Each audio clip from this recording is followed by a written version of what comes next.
Hello, I'm Dr. Vivian Lowe. You're on VLMD Rounds, a podcast on medical science and tools to optimize your health. Today, we're going to be talking about my favorite drink, and that would be tea.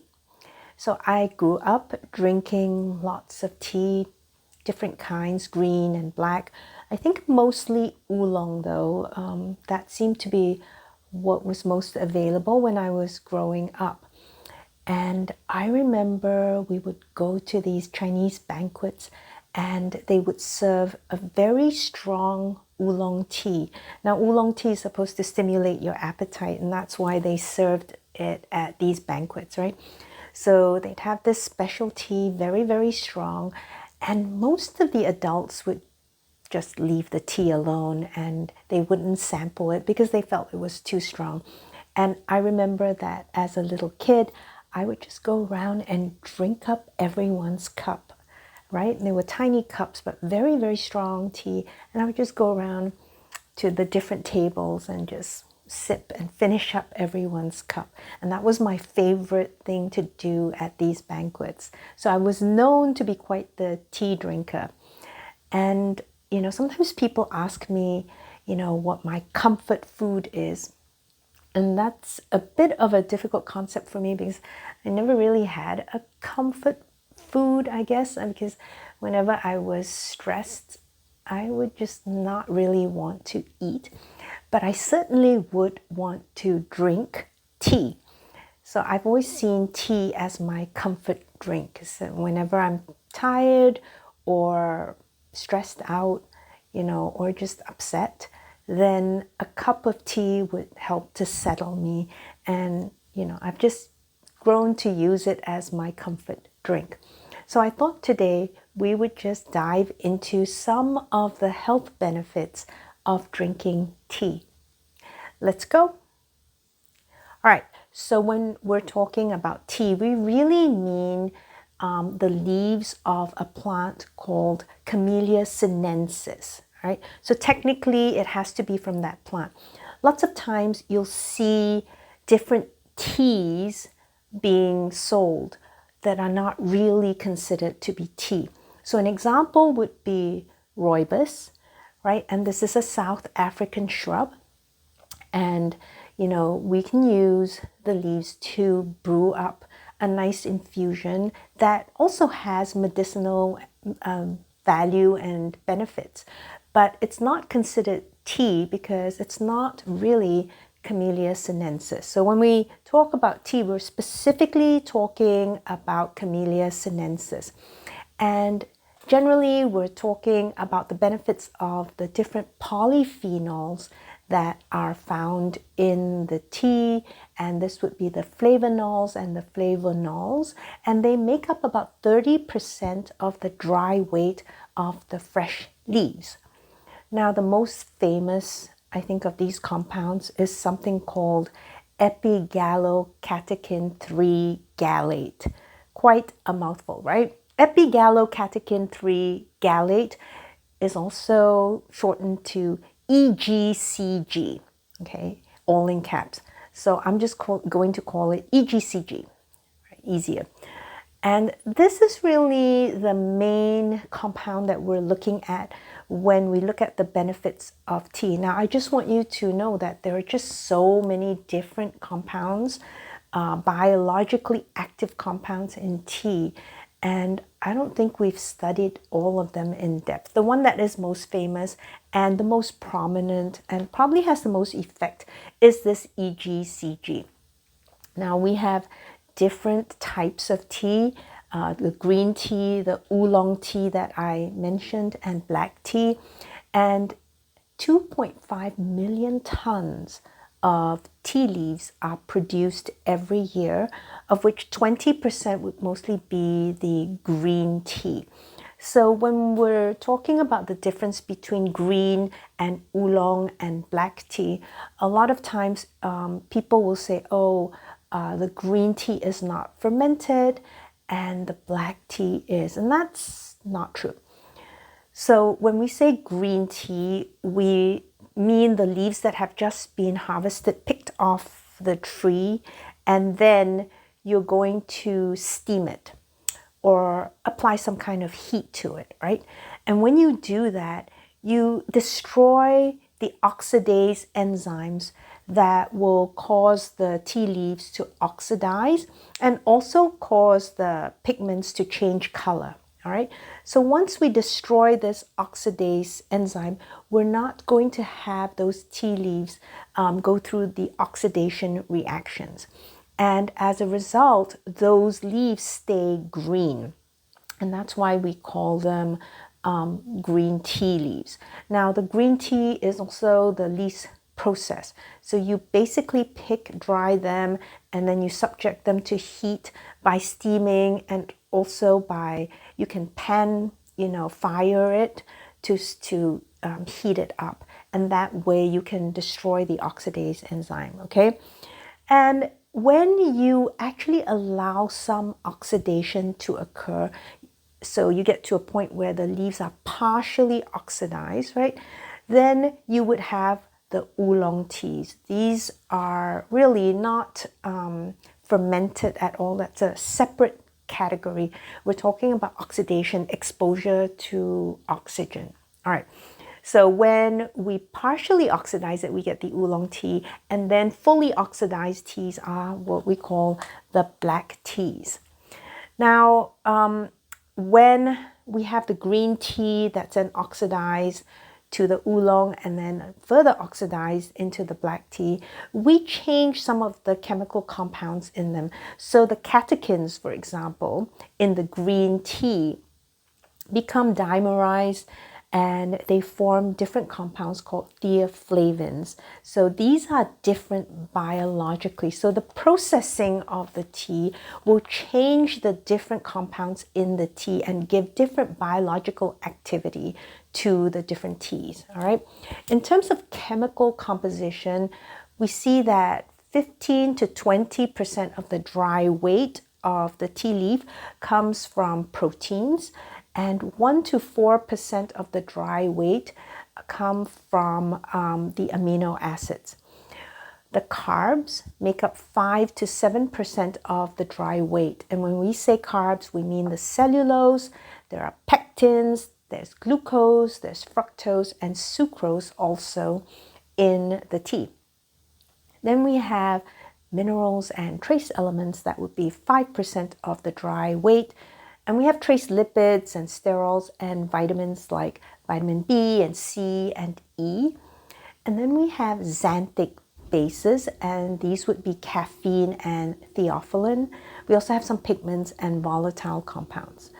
But by far, the most important for the medicinal benefits would be the polyphenols, and they make up to 30% of the dry weight. Right? And these are the flavonols and the catechins. Now, there's more catechins in the green tea than in the oolong. There's more catechins in the oolong than in the black, right? But again, it's going to be very different depending on variety, the origin, also the growing conditions. Very important there. The problem with catechins, they're kind of unstable. And this makes it a big problem when we're trying to study the effects of tea. Mostly, as I said, we're looking at the effects of these catechins, but because they are unstable, they're very hard to quantify when you're doing an experiment, because the levels can shift and change during the experiment itself, right? So really hard sometimes to study the catechins. However, we've heard of various different health benefits associated with green tea because of the high amounts of polyphenols, which then give an antioxidant effect to the tea, right? And it's been said that green tea can help lower your blood pressure, and it can help you maybe protect against, let's say, heart disease, right? And all these effects have been attributed to tea. Now, what we do know is for sure they have strong effects on the immune system, especially the innate immune system. And this is the ready-made immune system in your body, which is there to protect you against harm in the acute setting, in the immediate setting, right? So when we look at the effects of tea on the different cells in the innate immune system, and again, if you're interested, I did do a whole episode on the innate immune system. You can look that up. We see that there are clear effects. I am just going to give an example here by using macrophages. They are my favorite cells overall, and so I'm just going to use them as an example here when I talk about the effects of tea on the innate immune system, right? So with macrophages, these are cells that tend to gobble up any pathogens and help defend against any bacteria or viruses that may be invading your body acutely. The tea polysaccharides, right, these are the carbs in the tea, they actually stimulate the macrophages to increase their production of cytokines, and these are cellular signals that they send out, right, to kind of rev up the immune system. So they make these chemical compounds that we call cytokines that will help rev up the immune system. And in this way, they can also inhibit the growth and spread of different tumors. Now, these tea polysaccharides also increase the phagocytic function of the macrophages. These macrophages like to go around gobbling or phagocytosing different debris or damaged material or invaders in the form of bacteria and viruses in your body, right? So they just kind of gobble them up or phagocytose them. And the tea polysaccharides tend to improve and increase this function via something called the toll-like receptor 7, right? And these are just special receptors that can recognize damage or invasion by pathogens in your body. And, we can upregulate or increase the eating function or phagocytic function of those phagocytes via that toll-like receptor 7. Now, the polyphenols in the tea can do different things to the macrophages. Here they reduce these inflammatory responses that are seen with LPS. LPS is a toxin that comes from gram-negative bacteria. And when you're exposed to LPS, this toxin, then your body revs up an inflammatory response. But the polyphenols here actually decrease the inflammatory response in the macrophages there. And they also decrease the activity of matrix metalloproteinases, and these are enzymes in the matrix of your tissue, in the tissue bed, right? And these enzymes can destroy a lot of the tissue. So here the polyphenols are helpful because they decrease tissue destruction. Now they also inhibit certain cytokines like TNF alpha, interleukin 6, and interleukin 1 beta. So I want you to note that the polysaccharides are going to rev up certain inflammatory functions in the macrophages, and then a different set of compounds here, the phenols, actually seem to reduce the inflammatory effect. And then we have something like the gallic acid, yet another compound found in tea, and this can inhibit the interaction between the hepatocyte or liver cell and macrophages. Now, when you do that and you decrease that interaction between that immune cell and the liver cell, we basically decrease the buildup of lipids in the liver, and we decrease inflammation that way, and we protect the liver cells from death. So that gallic acid can be liver protective. And the other thing it can do, it will affect the interaction between the fat cell and macrophages, right? And that interaction generally tends to lead to more inflammation in the fat tissue and also more fat cell hypertrophy. So the fat cells are going to swell and, accumulate a whole lot more fat, right? But the gallic acid actually decreases that interaction between the fat cell and the macrophage, such that we have less fat cell hypertrophy and therefore less inflammation. So you can tell that really it depends on the levels of the different compounds in that sample of tea, because that's going to affect the immune cells in a different way. Now, the other thing that's known about green tea is that it has strong antimicrobial properties. So in the East, it's been very well known to be effective against diarrhea and typhoid, for example.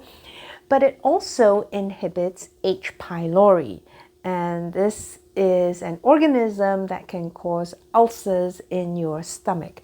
So it turns out that green tea can be very effective against H. pylori and different viruses and fungi. One very interesting thing I found was there is a treatment. It's a topical treatment, so you have to apply it on your skin, right?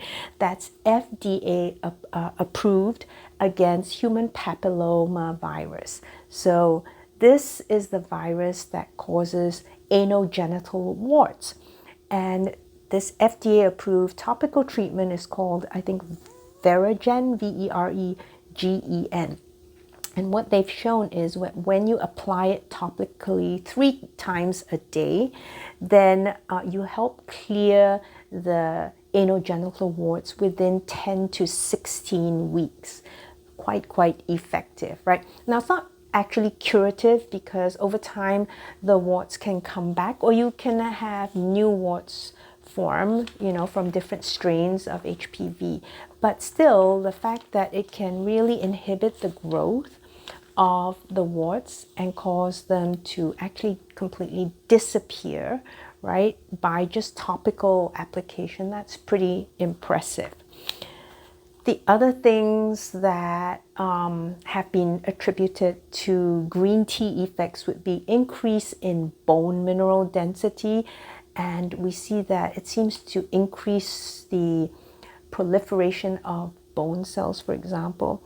And there are some suggestions that green tea may protect against Parkinson's and Alzheimer's and prevent neurotoxin-induced cell damage.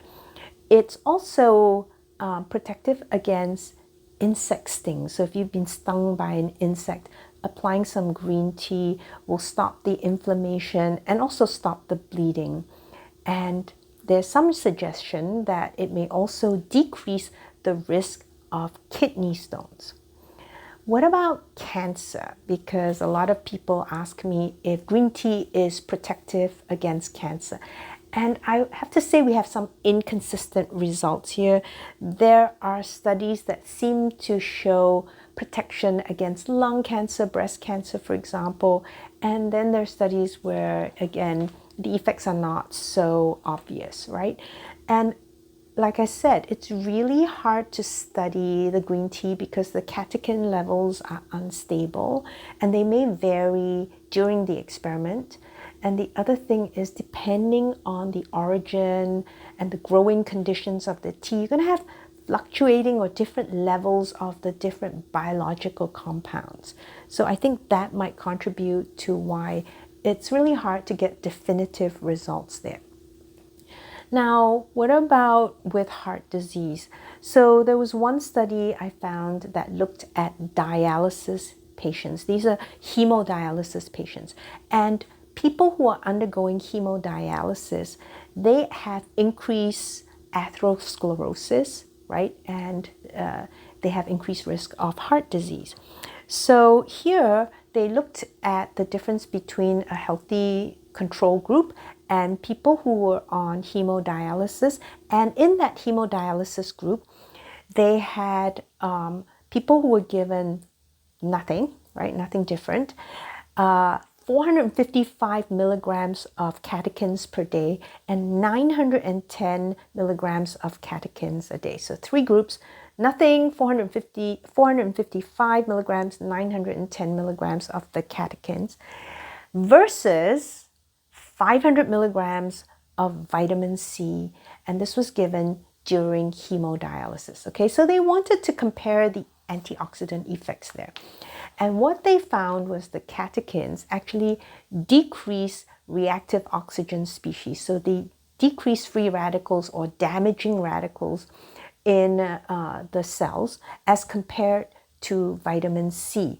There was no difference between the 455 milligram dose and the 910 milligram dose, but we actually saw more antioxidant effect with the catechins from green tea than with vitamin C.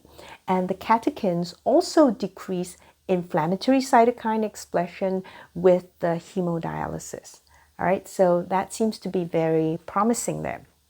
Now, the other thing you should know about tea is that it can actually be interfering with the absorption of different metal ions in the body.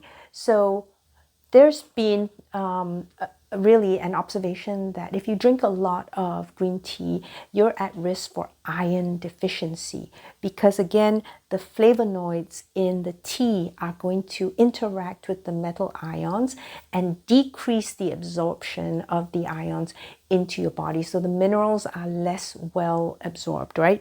So one thing you do have to consider with green tea drinking is that you might put yourself at risk for iron deficiency, especially if you already are, predisposed to iron deficiency.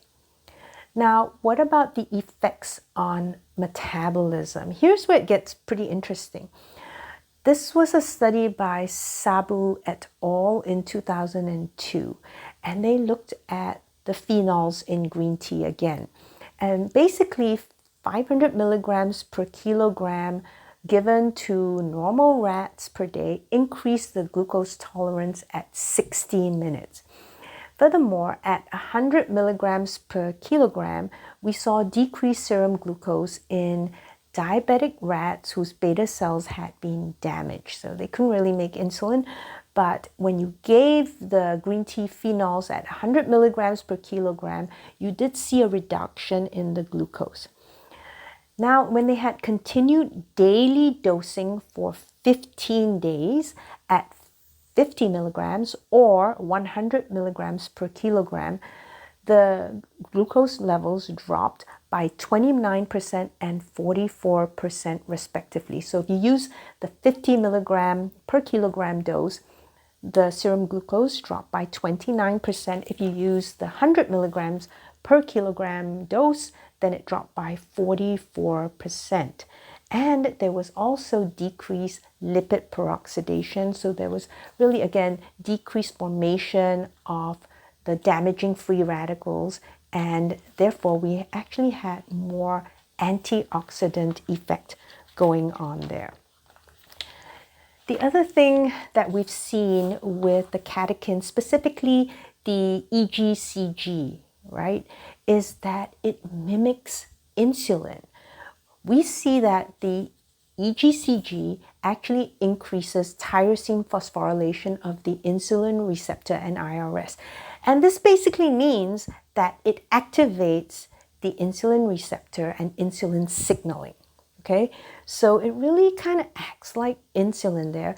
And we also see that when we have the EGCG on board, we decrease gene expression of certain enzymes involved in gluconeogenesis. So we decrease those enzymes, and so there's less gluconeogenesis going on.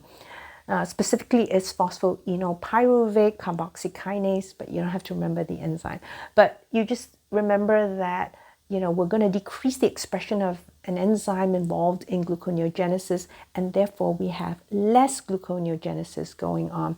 And furthermore, there's decreased damage to beta cells, and therefore we preserve the function of the pancreas. Okay, so very interesting there, because it seems to have this insulin mimetic effect, acts kind of like insulin. What about with obesity? Well, when we look at a concoction that they put together using green tea catechins, caffeine, and calcium, we saw an increase in the 24-hour energy consumption by 4.6%. So it kind of revved up your metabolism a little. In a mouse model where they used pure EGCG from green tea, it decreased diet-induced obesity by decreasing energy absorption and increasing fat oxidation. I found this fascinating because I remember when I was a kid, if you ate an unhealthy meal, then a lot of times people would tell you, well, you should drink your tea because that would help decrease the absorption of fats and also help you burn up the fats more. So as a child, I heard this and I thought it's probably just, folk knowledge here, folk wisdom, right? But it turns out that, we can back it up with science because we see that we actually do decrease the absorption of fats. And this is through the green tea catechins acting on the different lipases in your digestive tract. So your pancreas, for example, produces these enzymes to help in the digestion of fat. And the green tea actually decreases those enzymes. And so you're not able to digest the fats. And therefore, you absorb less of it.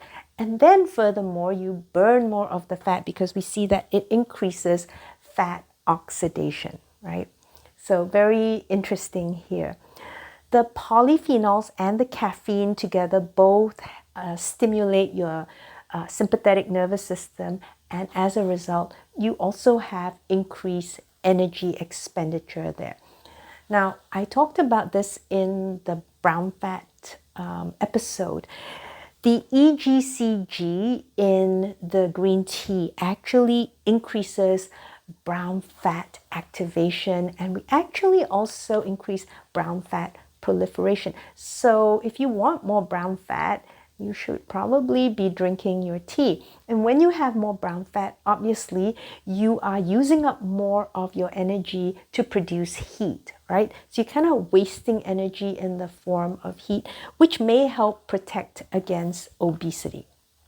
All right, so summary so far, we've talked about green tea having all these different chemical compounds. Mostly the phenols are going to be the ones that are important in terms of the medicinal effects here. And the tea, depending on how it's processed and from what region and the growing conditions, you're going to have varying levels of these chemical compounds in them.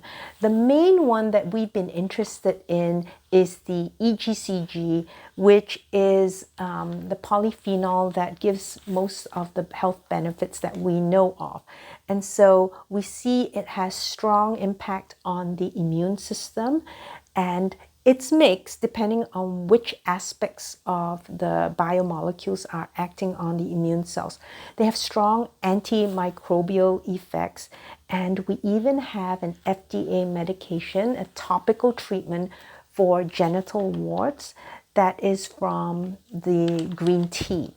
Now, it has different metabolic effects as well, and we see that it can protect against atherosclerosis in hemodialysis patients because it is a very powerful antioxidant. It can actually interfere with absorption of minerals because it will interact with those minerals and prevent your body from absorbing them. So this is especially true for iron, and we have to be careful if you already have iron deficiency. We see that actually it has effects on glucose metabolism, and it decreases serum glucose levels, and again decreases formation of those reactive oxygen species. Now, the EGCG is an insulin mimetic, so kind of acts like insulin by actually activating the insulin receptor and the insulin signaling pathway and decreasing gluconeogenesis. It also seems to have anti-obesity effects because it can increase your energy consumption by decreasing absorption of energy, increasing fat oxidation, and also by stimulating your sympathetic nervous system. And furthermore, the EGCG, as I said, will activate brown fat and cause more thermogenesis going on, so you waste more energy, right, by making heat.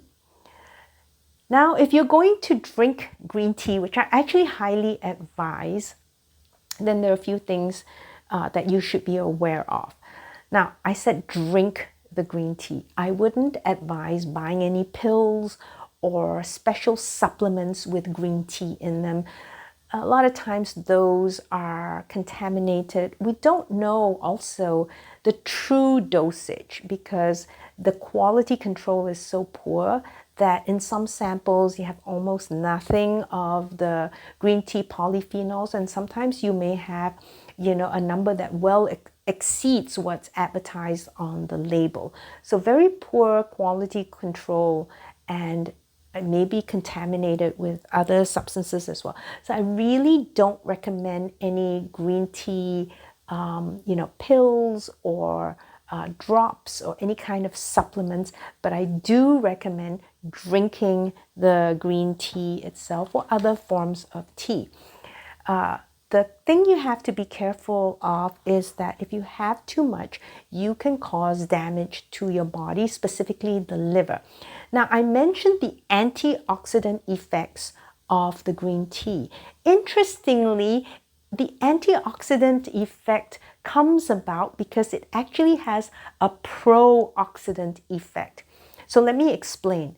What it does, or what it seems to do, is actually increase the formation of those damaging free radicals, the reactive oxygen species.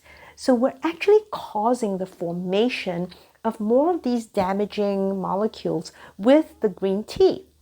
But what that does is it forces your body to make more enzymes like superoxide dismutase and catalase. These are enzymes that will deactivate those damaging molecules, right? So your green tea is going to rev up more of those molecules, forcing your body to make more of the enzymes to inactivate the damaging molecules. And that's how we get the antioxidant effect. It's sort of an indirect route, right?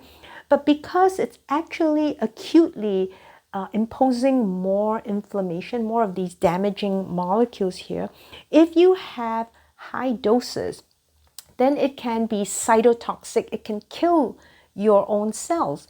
And this is especially true of your liver cells. And we've seen in animal models, if you give high doses, then you're going to damage the liver, you're going to damage the pancreas, all right? So definitely you don't want to do that. Furthermore, in rats, when they gave the EGCG as kind of 5% of the diet for 13 weeks, is a fairly high dose, those rats had thyroid enlargement. So you have to be careful about that. Green tea also has a lot of fluoride, and there have been case reports of fluoride toxicity with damage to the liver. Again, more damage to the liver, right? So again, you want to be very careful with how much green tea you're taking. You can also have excess of caffeine because you have a lot of caffeine in the tea. I warned against iron deficiency, right? Because if you have already high risk for iron deficiency, or you may be suffering from iron deficiency, you want to watch your consumption of green tea. The other thing is aluminium toxicity. So aluminium actually is a component. I told you there's some trace minerals in tea. So you do have aluminium in tea that actually gets absorbed into your body. If you're drinking a huge amount of the tea, then you can have aluminium toxicity to different parts of your body, including the brain. And so you want to be careful and not have too much of that going on. Now, how are you going to get your tea in what form, right? I am not so much of a tea snob that I won't drink bagged tea. Actually, I enjoy bagged tea all the time. I have one right here, right? And it's the most convenient.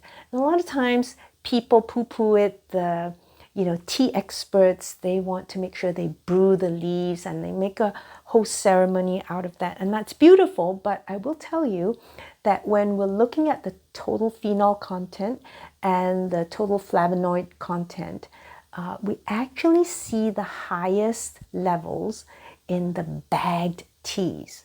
Okay, so these are essentially the tea dust or tea powders put into a tea bag.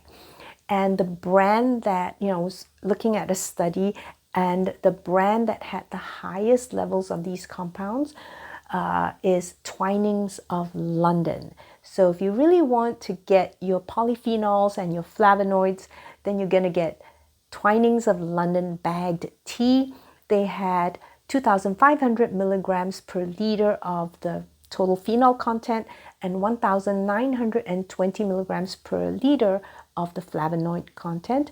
Now, when we compare it to powdered green tea matcha, M-A-T-C-H-A, this is, again, green tea powder. And we saw there also fairly high content, 2,230 milligrams per liter of the polyphenols and 1,630 milligrams per liter of the flavonoids, all right? So with the Twinings bagged tea and also powdered green tea matcha, you get good polyphenol and flavonoid content, right? Now, it matters also how you brew the tea. So you have the maximum extraction of these polyphenols with water at 100 degrees Celsius. So it's boiling point of water. And when you put your tea and brew it in water of 100 degrees Celsius, then you extract the most amount of the phenolic compounds. Now, the first time I don't know if you do this, but certainly when we make tea in a pot, a lot of times we'll have the first brew, right? And then after that, we'll just add more water to those same leaves, and then we'll brew it further. And then we have what we call the second extraction and then the third extraction. So you can have different extractions from one set of tea leaves. And you actually have obviously decreasing content of the phenols with the second and third extraction. So really it's that first extraction, the first pour, that gives you the highest phenolic compound. The reason I mention this is a lot of times in Chinese tea ceremonies, that first extraction is just thrown out. Okay, it's just so, they call it tea washing, and they would say, well, we want to wash the tea leaves, and so we'll just kind of let it sit in hot water and then we'll pour it out. Now, generally they pour it into a cup, and you use that first brew to you would smell it, sniff it, and you would look at the color. So you would assess color, the clarity, right? And also the fragrance, okay? But then you wouldn't drink it, you'd pour it out, which is a waste because most of the phenolic compounds are in that first brew. So really forget the tea washing, right? Just drink you can appreciate the color and the smell and also the taste. Just sip that tea. And then, as I said, the second and third extraction, you have less and less of the phenolic compounds. The tastes do differ between the different extractions or brews. And sometimes people will say, depending on the tea, that with the later brews, that you have maybe a sweeter quality to it. But it really depends on the tea. Now, you can brew up to 15 minutes. Longer than that, the catechins are going to degrade. So as you put the hot water, 100 degrees Celsius, in your green tea, you wait. You don't want to go longer than 15 minutes. After that, the catechins are going to degrade and you won't have as many of the catechins. The leaf age is also important. The older leaves have more catechins and less caffeine. What about adding milk and or lemon? sacrilege, right? In Asia, you would never do that. But of course, I know many places they add the milk and maybe they add lemon as well. With regards to milk, some studies have shown that it decreases the antioxidant properties of the tea, and some studies have shown that it makes no difference, and some studies have shown that maybe it seems to increase it. So we don't really know, but definitely with lemon, when you add lemon, you actually see increase in antioxidant capacity. And of course, this is just a synergistic effect of the vitamin C that's in the lemon and then the catechins as well. So you have actually more antioxidant effect. Now, my favorite tea is something called pu'er tea, and that's spelled Pu-hyphen-er, pu'er tea. And pu'er tea is from Yunnan province.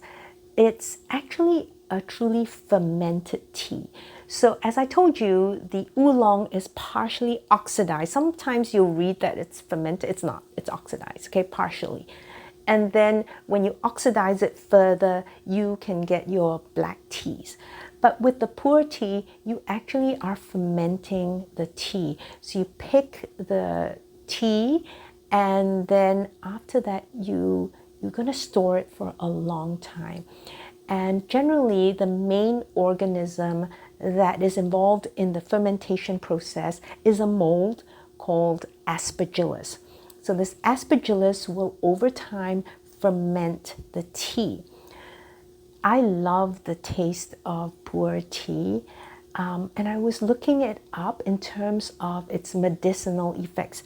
And as you can imagine, it's not been studied that much. But I found one study that actually showed that this was a human study. There was a decrease in fat mass in the group that drank the pu'er tea over 20 weeks, and also decrease in triglyceride levels. So I would love to see more studies looking at pu'er tea. Pu'er tea, some of the teas are over 20, 30 years old. And my grandmother, she's passed away, but she left me a pu'er tea from 1945. And I only know that because she labeled it 1945. So there's this practice of keeping the teas and then labeling it. That was the year that she got the tea. And I only drink it in very, very limited quantities for very, very, very, very special occasions. 1945 that's a very, very old tea, right? And I often, will go around looking for good pu'ers. I think the closest I came to that tea was one that was over 30 years old, and I sampled that in a tea house in LA. And the pity of that was they had this tea, they knew its value, but they were actually serving this tea in an environment where they had a lot of incense and other fragrances. And I was like, you're destroying the tea, because the tea will take on those smells and stuff like that. So I was a little upset there. It was a very good tea, but I think they could have kept it better. Anyway, I am done with my tea episode. I think at this point, I have so many more things that I'd like to talk about in terms of actually tea tasting and so forth, because it's a passion of mine. So if you love tea, then let me know. Put it in the comments. Share with me on my website, vivianlohmd.com, VYVYANELOHMD.com. The other thing is, come to my live Q&A sessions and we can chat about tea as well. Also, you can follow me on Instagram. I've become a bit more active on Instagram. My handle there is @VivianLoHMD. So @VYVYANELOHMD. And I might do a post on green tea pretty soon. Okay, I hope you enjoyed this episode as much as I did, and I am going to actually now savor my little green tea here. So signing out from VLMD Rounds. I'm Dr. Vivian Lowe, and I sing the body electric.